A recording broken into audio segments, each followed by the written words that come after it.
여러분은 혹시 이런 의문을 품어보신 적 있으신가요? 하나님은 분명 한 분이신데 왜 성부, 성자, 성령으로 나뉘어 부르는 걸까요? 교회에서는 늘 삼위일체를 말씀하시지만 솔직히 그 의미가 명확하게 와닿지 않을 때가 많습니다. 머리로는 이해하려 하지만 가슴으로 와닿지 않습니다. 그래서 오늘 이 시간을 통해 삼위일체의 진정한 의미를 함께 나누고자 합니다. 이 진리를 깨닫는 순간 여러분의 기도가 달라지고 예배가 살아나며 신앙이 새로워질 것입니다. 영상을 시작하기 전에 부탁드립니다. 좋아요와 구독, 알림 설정은 단순한 버튼이 아닙니다. 이 말씀이 더 많은 형제자매들에게 전해져 그들의 신앙의 빛이 되도록 돕는 통로입니다. 여러분의 작은 클릭 하나가 누군가에게는 인생을 바꾸는 말씀이 될 수 있습니다. 꼭 함께 해주시기 바랍니다. 많은 성도들이 삼위일체를 들으면 혼란스러워합니다.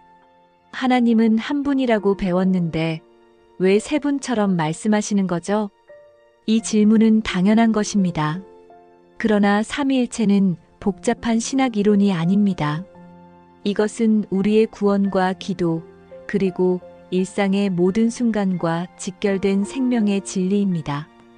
성경은 분명히 말씀합니다. 신명기 6장 4절, 이스라엘아 들으라, 우리 하나님 여호와는 오직 유일한 여호와시니라. 하나님은 분명 한 분이십니다. 그런데 동시에 성경은 이렇게도 증언합니다.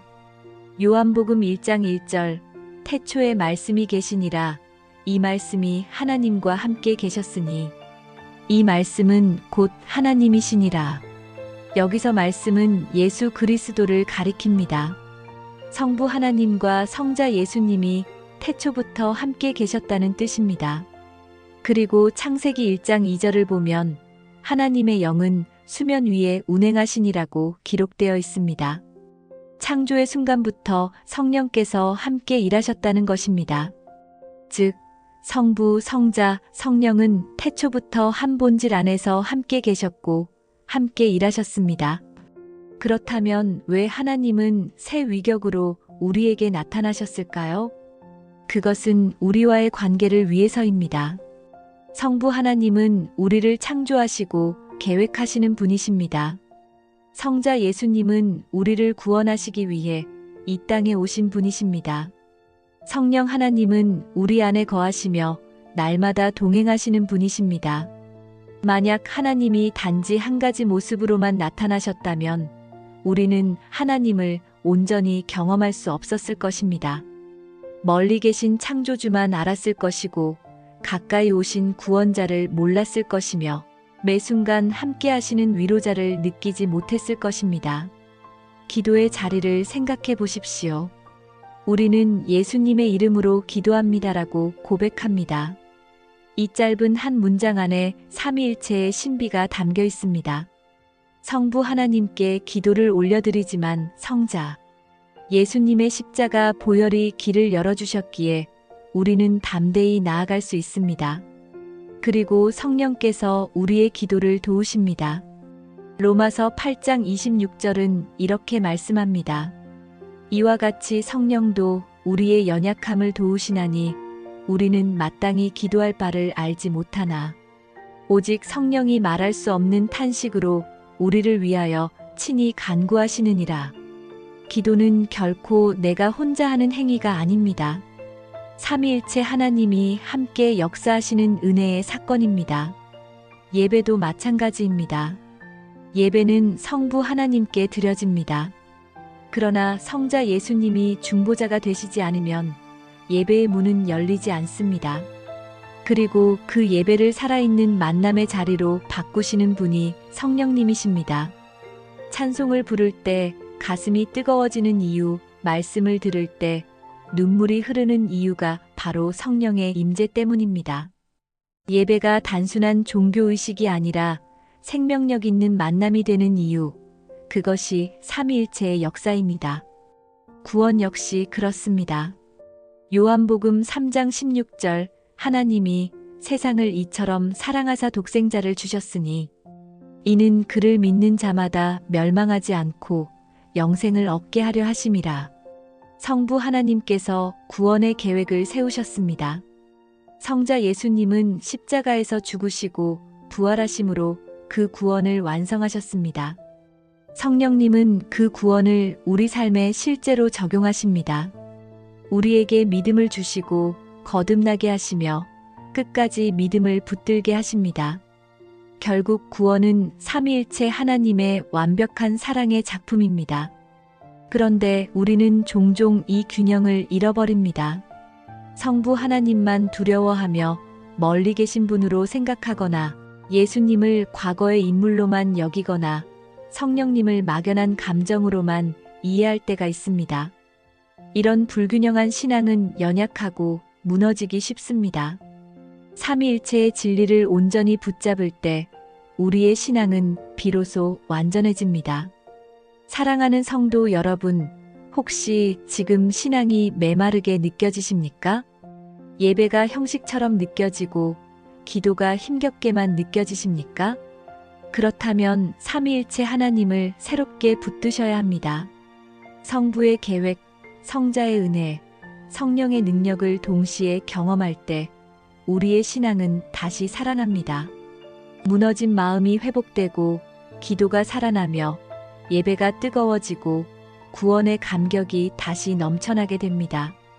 삼위일체를 이해하는 것은 단순히 교리를 아는 것을 넘어 하나님과의 관계를 새롭게 하는 것입니다.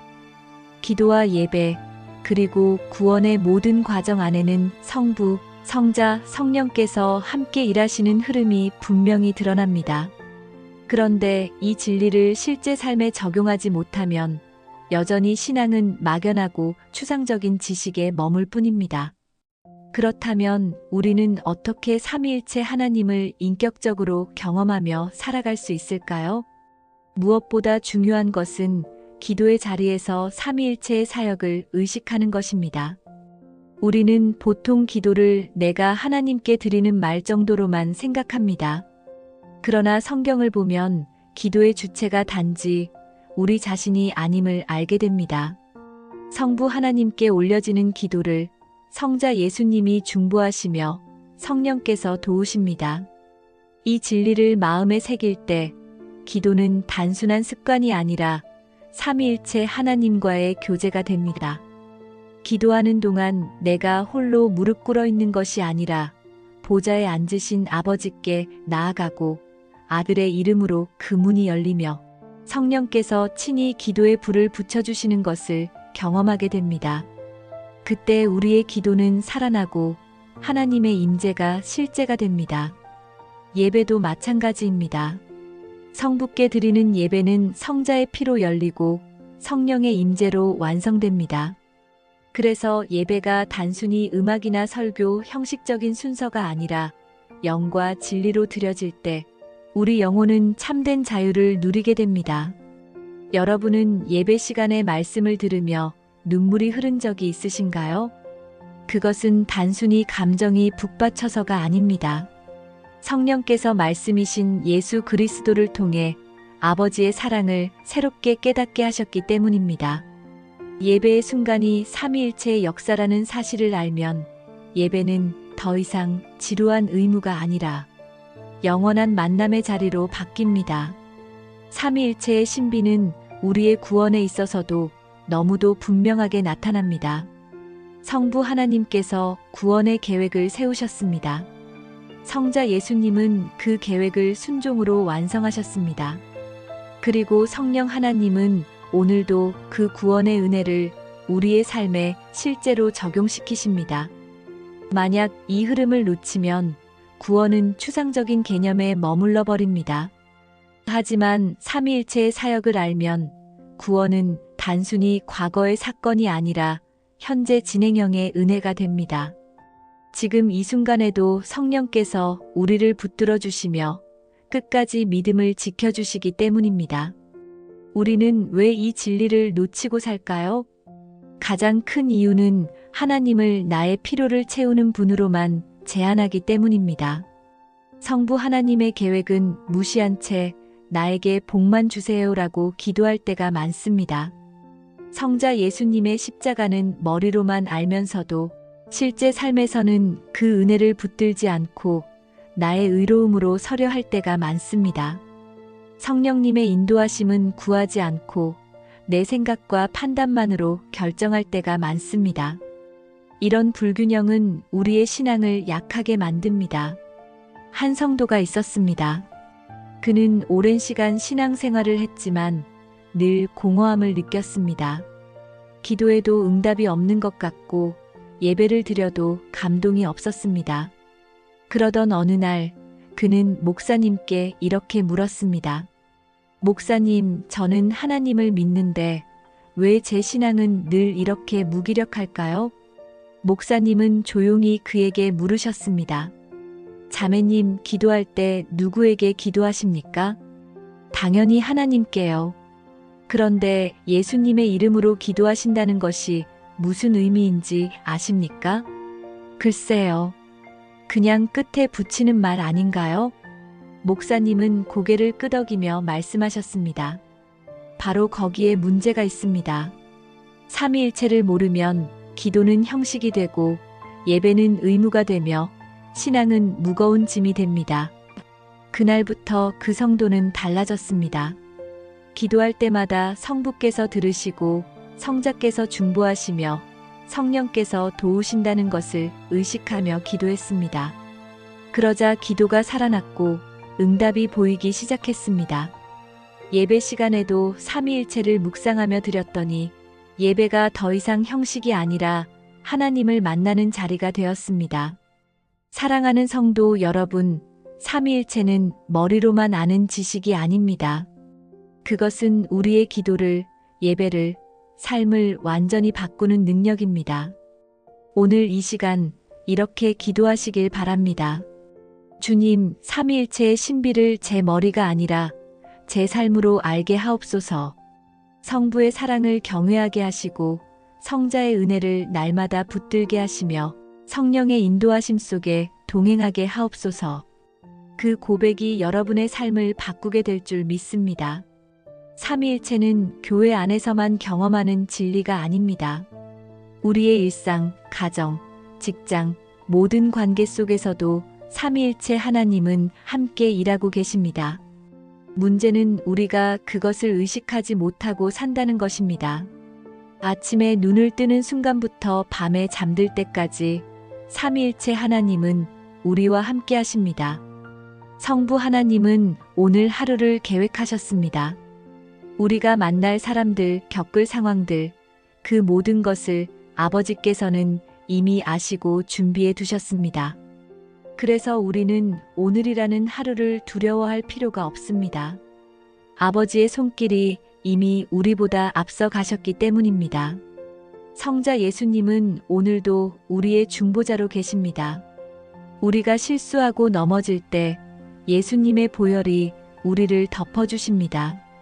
우리가 연약하여 무너질 때 예수님의 은혜가 우리를 일으켜 세우십니다. 히브리서 7장 25절은 이렇게 말씀합니다.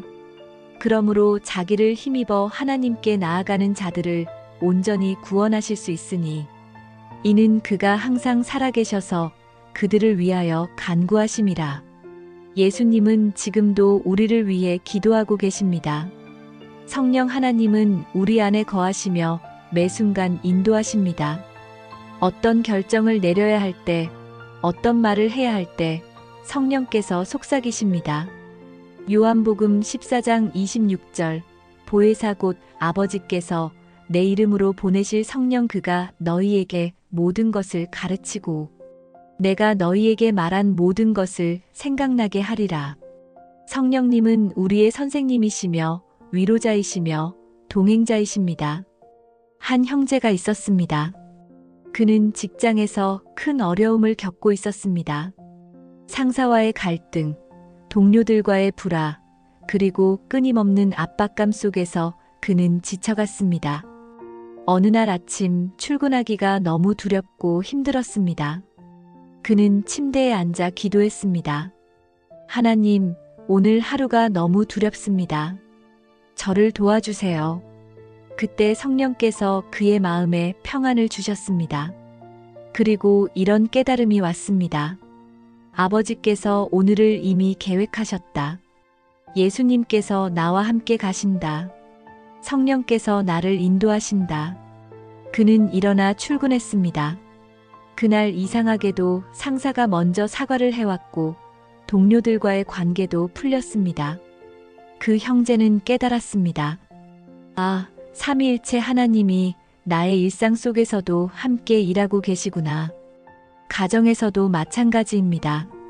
부부 사이에 갈등이 있을 때, 자녀와의 문제가 있을 때, 우리는 종종 내 힘으로만 해결하려 합니다. 그러나 삼위일체 하나님을 의식하면 달라집니다. 성부께서 우리 가정을 위한 계획이 있으심을 믿고 성자의 사랑으로 서로를 용서하며 성령의 지혜로 문제를 풀어갑니다. 에베소서 5장 21절 그리스도를 경외함으로 피차 복종하라. 가정의 모든 관계는 삼위일체의 사랑을 반영해야 합니다.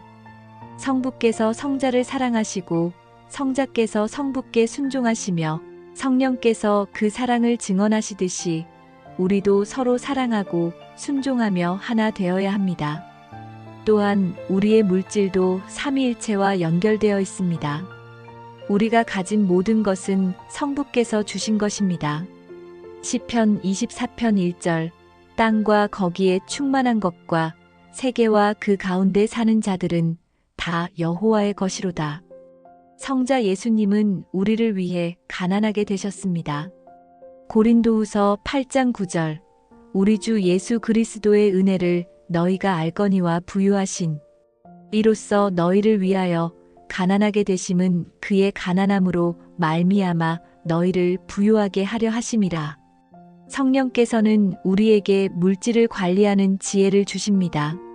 그러므로 우리가 11조를 드리고 헌금을 드리고 이웃을 돕는 것은 단순한 의무가 아니라 삼위일체 하나님의 사랑에 참여하는 것입니다. 사랑하는 성도 여러분, 오늘부터 일상에서 삼위일체를 의식하며 사십시오. 아침에 눈 뜰 때 오늘도 아버지께서 계획하신 하루입니다라고 고백하십시오. 어려움을 만날 때 예수님께서 나와 함께 계십니다라고 선포하십시오. 결정을 내려야 할 때 성령님, 저를 인도하소서라고 기도하십시오.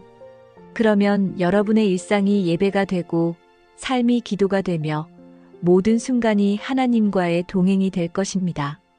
삼위일체는 단순히 하나님에 대한 교리가 아니라 우리의 모든 관계에 대한 청사진입니다. 성부, 성자, 성령의 완벽한 사랑과 연합은 우리가 어떻게 서로 사랑하고 하나 되어야 하는지를 보여줍니다. 요한복음 17장에서 예수님은 이렇게 기도하셨습니다.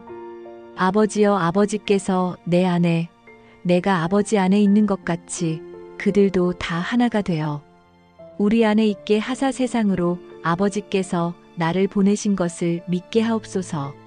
예수님의 이 기도는 삼위일체의 연합이 우리의 관계 속에서도 이루어지기를 바라는 간절한 마음입니다. 그렇다면 삼위일체는 우리의 관계에 어떤 의미를 주는 걸까요? 첫째, 삼위일체는 우리에게 상호 존중을 가르칩니다. 성부, 성자, 성령은 서로를 높이고 영화롭게 하십니다. 성부는 성자를 사랑하시고 성자는 성부의 뜻에 순종하시며 성령은 성자를 증거하십니다. 그 어느 분도 자신을 높이려 하지 않고 오히려 서로를 높이십니다. 빌립보서 2장은 예수님의 겸손을 이렇게 묘사합니다. 그는 근본 하나님의 본체시나 하나님과 동등됨을 취할 것으로 여기지 아니하시고 오히려 자기를 비워 종의 형체를 가지사 사람들과 같이 되셨고 예수님은 하나님이시지만 자신을 낮추시고 섬기는 자가 되셨습니다. 이것이 삼위일체의 사랑입니다. 우리의 관계도 이와 같아야 합니다. 부부 사이에서 자신을 주장하기보다 배우자를 높여야 합니다. 부모와 자녀 사이에서 권위만 내세우기보다 서로 존중해야 합니다. 교회 공동체 안에서 내가 높아지기보다 형제자매를 세워야 합니다. 둘째, 삼위일체는 우리에게 진정한 연합을 가르칩니다. 성부, 성자, 성령은 각각 다른 위격이지만 완전히 하나이십니다. 그들은 서로 다투지 않고 분리되지 않으며 완벽한 조화 속에 계십니다. 우리의 관계도 그래야 합니다. 의견이 다를 수 있습니다. 성격이 다를 수 있습니다. 생각이 다를 수 있습니다. 그러나 그 차이 속에서도 우리는 하나가 되어야 합니다. 고린도전서 12장은 교회를 그리스도의 몸으로 표현하며 이렇게 말합니다. 몸은 하나인데 많은 지체가 있고 몸의 지체가 많으나 한 몸임과 같이 그리스도도 그러하니라. 각각의 지체는 다르지만 한 몸입니다. 발은 손이 아니고 눈은 귀가 아니지만 모두가 하나의 몸을 위해 함께 일합니다. 이것이 삼위일체가 주는 연합의 비밀입니다. 한 교회에 큰 분쟁이 있었습니다. 두 그룹으로 나뉘어 서로 대립하고 있었습니다. 한쪽은 전통을 중시했고 다른 한쪽은 변화를 원했습니다. 담임 목사님은 고민 끝에 두 그룹의 대표들을 모아놓고 이렇게 물으셨습니다. 여러분, 우리가 믿는 하나님은 어떤 분이십니까? 삼위일체 하나님이십니다. 그렇다면 성부, 성자, 성령께서는 서로 싸우십니까? 아닙니다. 그분들은 완벽하게 하나이십니다. 그런데 우리는 왜 나뉘어 있습니까? 그 질문에 모두가 침묵했습니다. 목사님은 계속하셨습니다. 삼위일체 하나님은 다양성 속의 연합을 보여주십니다. 새 위격이지만 한 본질입니다. 우리도 생각은 다를 수 있지만 그리스도 안에서 하나가 되어야 합니다. 그날 이후 그 교회는 변화하기 시작했습니다. 서로의 차이를 인정하되 그리스도 안에서 하나됨을 추구했습니다. 전통을 중시하는 사람들은 변화의 필요성을 받아들였고 변화를 원하는 사람들은 전통의 가치를 존중했습니다. 그렇게 교회는 다시 하나가 되었고 그 연합 가운데 놀라운 부흥이 일어났습니다. 셋째, 삼위일체는 우리에게 희생적 사랑을 가르칩니다. 성부는 독생자를 이 땅에 보내시는 희생을 하셨습니다. 성자는 십자가에서 자신의 생명을 내어주는 희생을 하셨습니다. 성령은 우리 안에 거하시며 끊임없이 우리를 위해 탄식하시며 기도하십니다. 삼위일체의 사랑은 자기를 내어주는 사랑입니다. 요한일서 4장 10절, 사랑은 여기 있으니 우리가 하나님을 사랑한 것이 아니요 하나님이 우리를 사랑하사 우리 죄를 속하기 위하여 화목 제물로 그 아들을 보내셨음이라. 우리의 관계도 이런 사랑으로 채워져야 합니다. 나의 유익을 구하기보다 상대방의 유익을 먼저 생각해야 합니다. 나의 권리를 주장하기보다 상대방을 섬겨야 합니다. 사랑하는 성도 여러분, 오늘 이 시간 우리의 관계를 돌아봅시다. 가정에서, 교회에서, 직장에서 우리는 삼위일체의 사랑을 반영하고 있습니까? 서로를 높이고 하나 되며 희생적으로 사랑하고 있습니까? 만약 그렇지 못했다면 오늘부터 새롭게 시작합시다. 이렇게 기도하십시오. 삼위일체 하나님, 제 관계를 새롭게 하옵소서. 성부 하나님의 권위를 인정하게 하시고 성자 예수님의 순종을 본받게 하시며 성령님의 사랑으로 하나 되게 하옵소서. 그 고백이 여러분의 모든 관계를 회복시키고 가정을 세우며 교회를 하나 되게 할 줄 믿습니다. 우리의 영적 성장은 결코 우리 힘으로만 이루어지는 것이 아닙니다. 성부와 성자와 성령께서 함께 역사하시며 우리를 자라게 하십니다.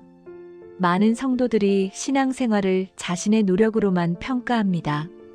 얼마나 열심히 기도하는가, 얼마나 충실히 예배하는가, 얼마나 말씀을 읽는가로 판단합니다.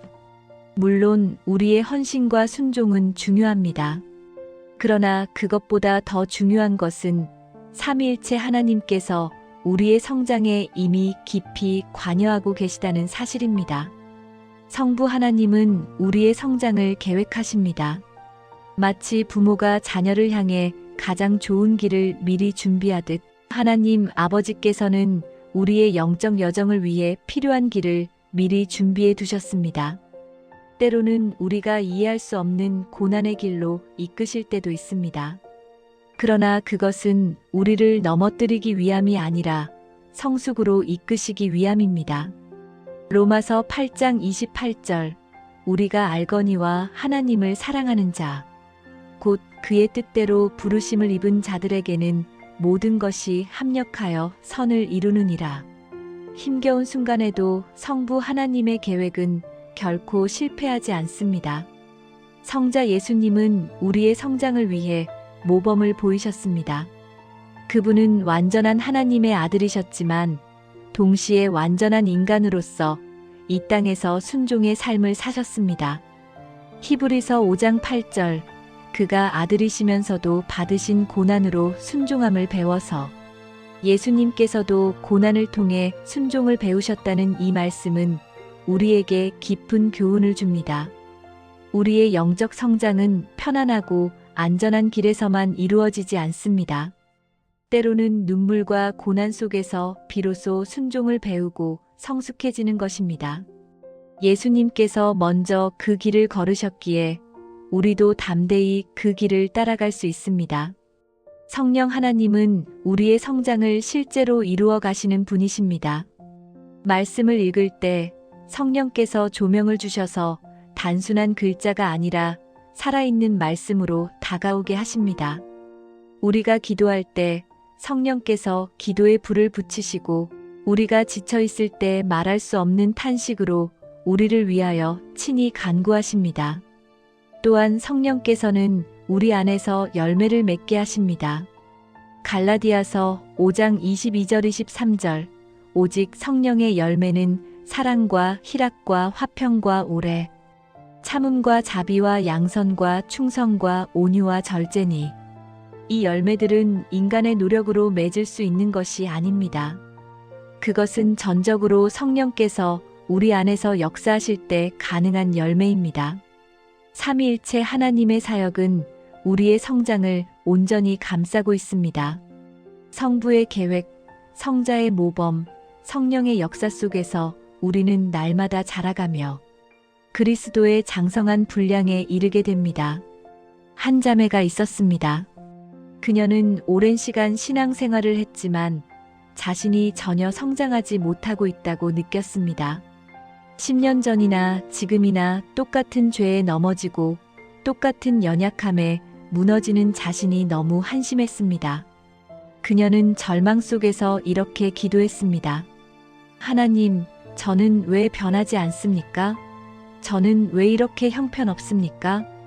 그때 성령께서 그녀의 마음에 속삭이셨습니다. 내가 변하지 않은 것이 아니다. 내가 보지 못할 뿐이다.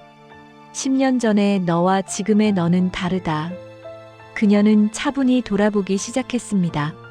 10년 전에는 기도조차 하지 않았는데 지금은 매일 기도하고 있었습니다. 10년 전에는 말씀을 읽지 않았는데 지금은 매일 말씀을 묵상하고 있었습니다. 10년 전에는 교회 봉사를 하나도 하지 않았는데 지금은 여러 섬김을 감당하고 있었습니다. 그녀는 깨달았습니다. 아, 내가 변하지 않은 것이 아니라 성령께서 나를 조금씩 변화시켜 오셨구나. 내가 보지 못했을 뿐이구나. 사랑하는 성도 여러분, 혹시 지금 자신의 신앙이 성장하지 않는다고 낙심하고 계십니까? 여전히 같은 죄에 넘어지고 여전히 연약하다고 느끼십니까? 그렇다면 이것을 기억하십시오. 영적 성장은 우리 눈에 보이는 극적인 변화가 아니라 삼위일체 하나님께서 우리 안에서 조용히 이루어 가시는 작업입니다. 성부께서 계획하신 그 길을 신뢰하십시오. 성자께서 보여주신 그 모범을 따르십시오. 성령께서 이루어 가시는 그 변화를 기대하십시오. 오늘 이 시간 이렇게 기도하십시오.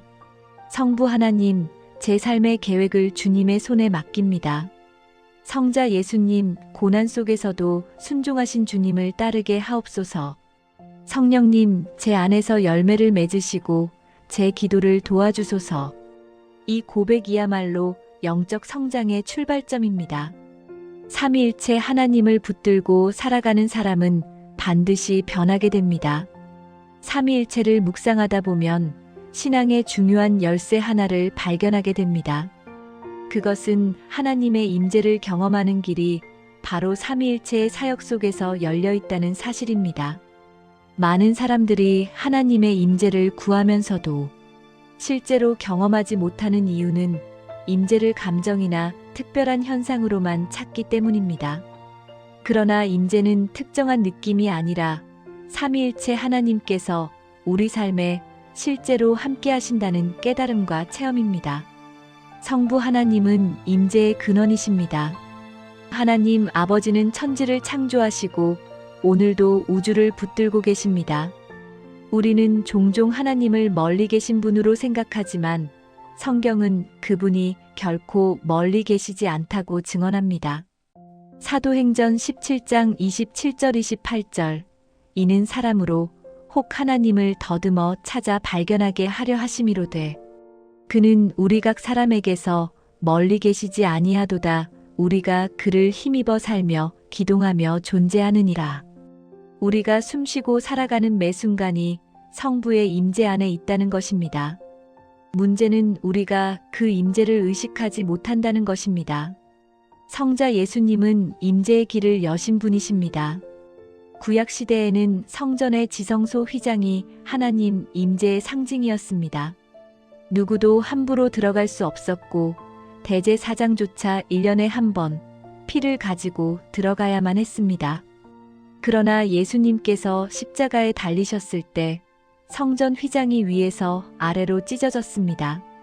마태복음 27장 51절 이에 성소 휘장이 위로부터 아래까지 찢어져 둘이되고 이는 누구든 예수님의 이름으로 하나님 앞에 담대히 나아갈 수 있는 길이 열렸음을 의미합니다.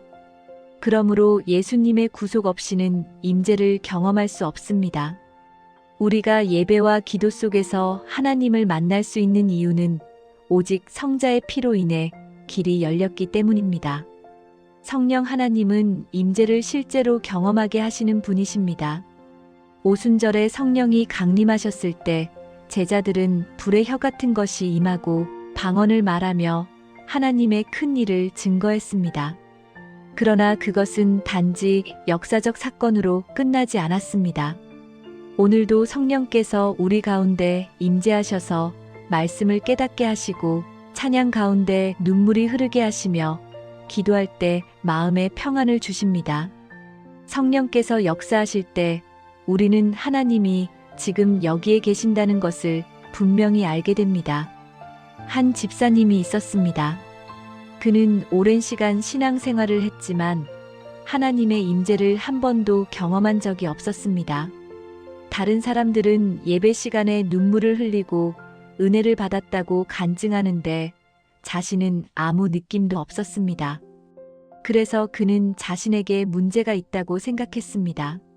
나는 하나님께 버림받은 것이 아닐까? 나는 구원받지 못한 것이 아닐까? 그는 괴로운 마음으로 목사님을 찾아갔습니다. 목사님은 조용히 물으셨습니다. 집사님, 임재를 어떻게 정의하십니까? 글쎄요. 뜨거운 감정, 눈물, 특별한 체험. 목사님은 고개를 저으셨습니다. 임재는 느낌이 아닙니다. 임재는 하나님께서 지금 나와 함께 계신다는 믿음이고 그분의 사랑을 아는 것입니다. 그렇다면 저도 임재를 경험하고 있는 건가요? 집사님은 지금 여기 있지 않습니까?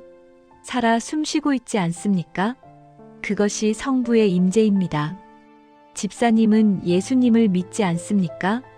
그것이 성자의 임재입니다. 집사님은 지금 하나님을 찾고 계시지 않습니까?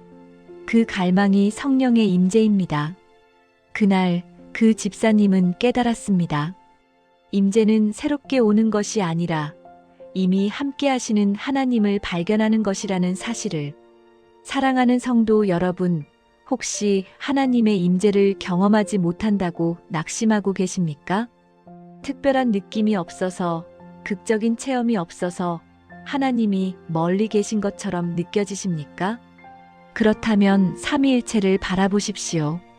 성부께서 지금 이 순간에도 여러분의 생명을 붙들고 계십니다. 성자께서 여러분을 위해 십자가에서 길을 열어놓으셨습니다. 성령께서 지금 여러분 안에서 역사하고 계십니다. 그것이 바로 임재입니다. 오늘 이 시간 이렇게 기도하십시오. 성부 하나님, 제 삶이 주님 안에 있음을 깨닫게 하소서. 성자 예수님, 주님의 십자가로 열어주신 임재의 길을 붙듭니다. 성령님, 지금 제 안에 역사하셔서 하나님의 임재를 실제로 경험하게 하소서. 이 기도가 여러분의 삶 속에서 이루어질 때 하나님과 동행하는 기쁨이 회복될 것입니다. 삼위일체 하나님을 묵상하다 보면 분명해지는 또 하나의 중요한 사실이 있습니다. 하나님은 단순히 우리를 구원하시고 위로하시고 성장시키시는 것에서 멈추지 않으십니다. 그분은 우리를 세상 속으로 보내어 사명을 감당하게 하십니다. 이 사명 역시 삼위일체 하나님의 완전한 연합 속에서 이루어지는 일입니다. 성부 하나님은 사명의 근원이십니다. 아버지 하나님은 세상을 창조하시고 모든 역사를 주관하시며 사람을 하나님의 형상으로 만드셨습니다. 그분은 아브라함을 부르실 때도 단순히 그를 축복하시려는 것이 아니라 그를 통해 열방이 복을 받게 하시려는 뜻을 두셨습니다. 창세기 12장 2절 3절 내가 너로 큰 민족을 이루고 내게 복을 주어 내 이름을 창대하게 하리니 너는 복이 될지라 너를 축복하는 자에게는 내가 복을 내리고 너를 저주하는 자에게는 내가 저주하리니 땅의 모든 족속이 너로 말미암아 복을 얻을 것이라. 사명은 언제나 성부의 계획에서 시작됩니다. 우리가 이 땅에 태어난 것도 우연이 아니며 오늘을 살아가는 자리도 결코 우연이 아닙니다. 성부 하나님은 우리 각 사람을 향해 분명한 뜻과 계획을 갖고 계십니다. 성자 예수님은 사명의 모범이십니다. 예수님은 하나님의 아들이셨지만 이 땅에 오셔서 철저히 아버지의 뜻에 순종하셨습니다. 그분의 사명은 단순히 기적을 행하고 사람들을 가르치는 것이 아니었습니다. 십자가에서 죽기까지 복종하심으로 인류를 구원하는 것이 예수님의 사명이었습니다. 빌립보서 2장 8절 사람의 모양으로 나타나사 자기를 낮추시고 죽기까지 복종하셨으니 곧 십자가의 죽으심이라. 예수님께서는 제자들에게도 말씀하셨습니다. 요한복음 20장 21절 아버지께서 나를 보내신 것 같이 나도 너희를 보내노라. 예수님이 아버지께 받은 사명을 제자들에게 이어주셨던 것입니다. 오늘 우리 역시 예수님의 제자로 부르심을 받았기에 세상 속으로 파송된 사람들입니다. 성령 하나님은 사명을 가능하게 하시는 분이십니다. 예수님께서는 제자들에게 부활하신 후 너희는 온 천하에 다니며 만민에게 복음을 전파하라고 명령하셨습니다. 그러나 동시에 이렇게 약속하셨습니다. 사도행전 1장 8절 오직 성령이 너희에게 임하시면 너희가 권능을 받고 예루살렘과 온 유대와 사마리아와 땅 끝까지 이르러 내 증인이 되리라. 사명은 인간의 열심만으로 감당할 수 없습니다. 성령의 권능이 임해야만 가능합니다. 사도행전을 보면 제자들이 두려움에 떨던 사람들이었지만 성령이 임하시자 담대히 복음을 전하며 교회를 세우는 사명자로 변화되었습니다.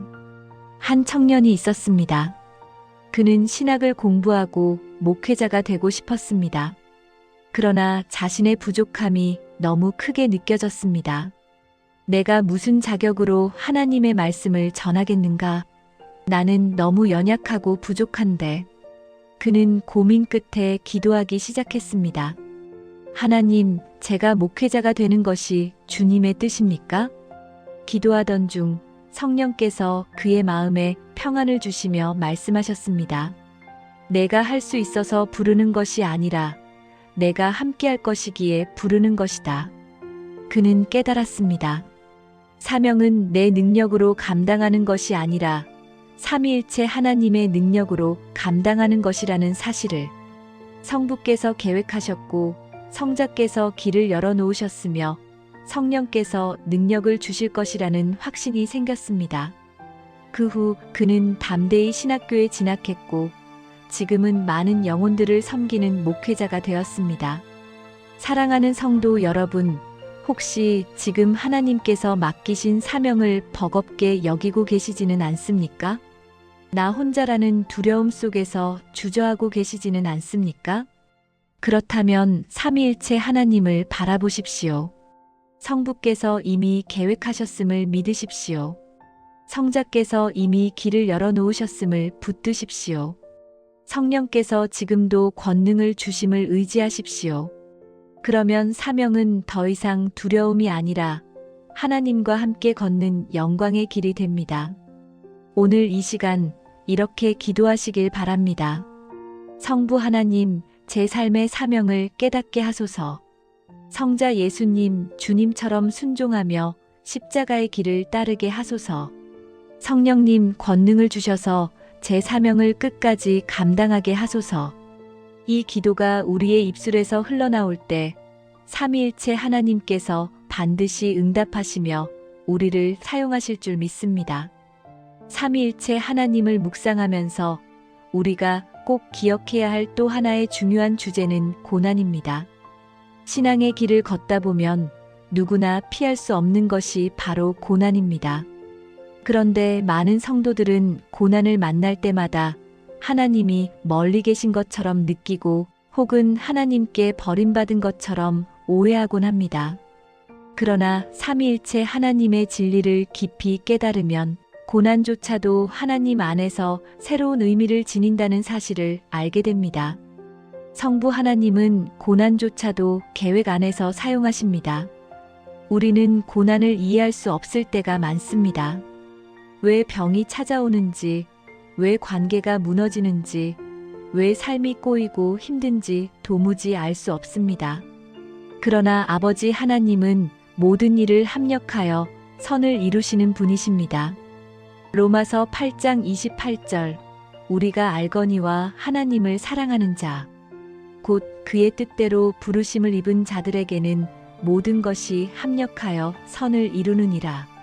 여기서 모든 것에는 우리가 원치 않는 고난조차도 포함되어 있습니다. 성부 하나님은 우리의 눈물조차 헛되지 않게 하시며 고난조차도 성장과 믿음의 훈련의 자리로 바꾸십니다. 성자 예수님은 고난의 길을 몸소 걸으셨습니다. 예수님께서 이 땅에 오셔서 사신 길은 화려한 길이 아니었습니다. 그분은 멸시와 천대를 받으셨고 결국 십자가에서 가장 큰 고난을 겪으셨습니다. 이사야 53장 3절, 그는 멸시를 받아 사람들에게 버림받았으며 간고를 많이 겪었으며 질고를 아는 자라 마치 사람들이 그에게서 얼굴을 가리는 것 같이 멸시를 당하였고 우리도 그를 귀히 여기지 아니하였도다. 예수님의 고난은 단순한 불행이 아니라 하나님의 구원을 이루는 길이었습니다.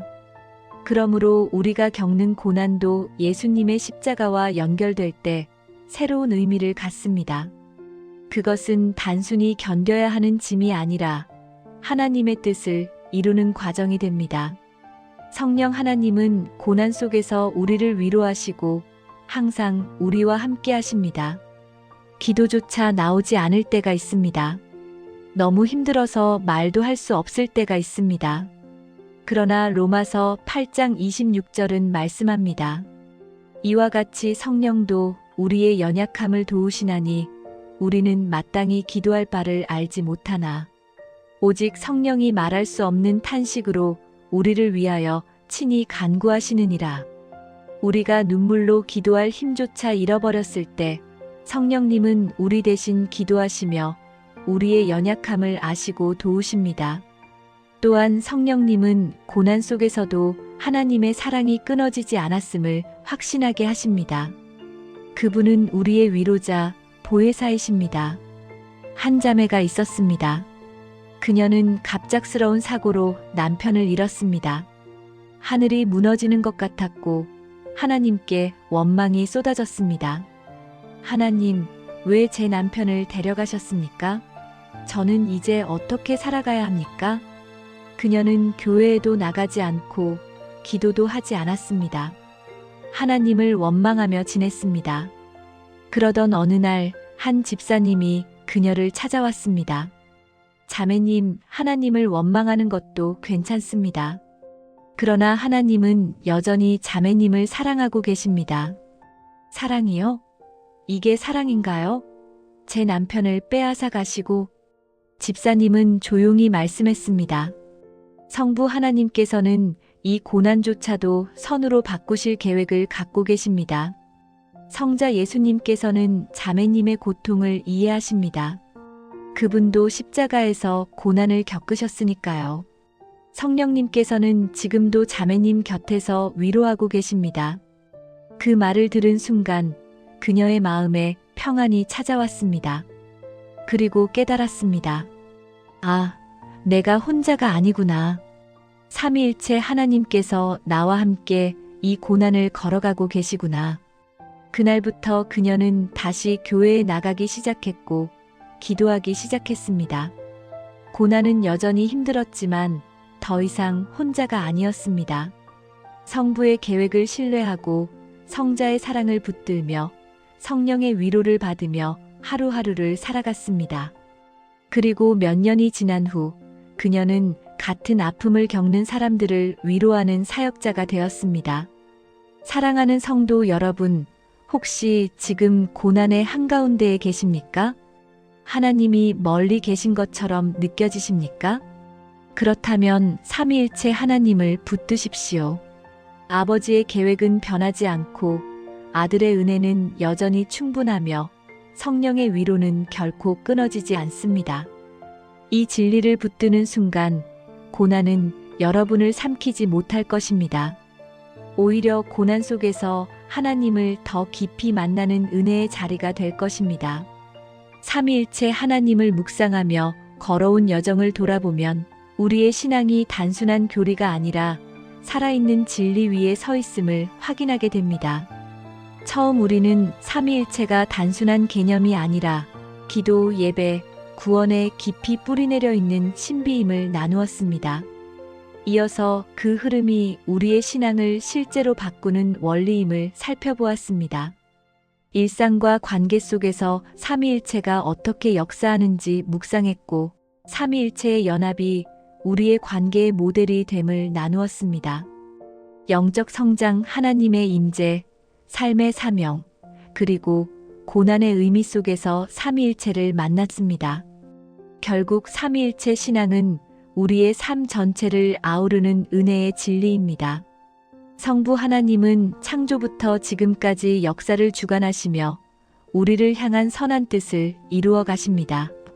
그분은 멀리 계신 분이 아니라 오늘도 우리의 삶을 붙드시고 모든 것을 합력하여 선을 이루시는 아버지이십니다. 우리가 불안과 두려움 속에 있을 때도 아버지의 계획은 결코 흔들리지 않습니다.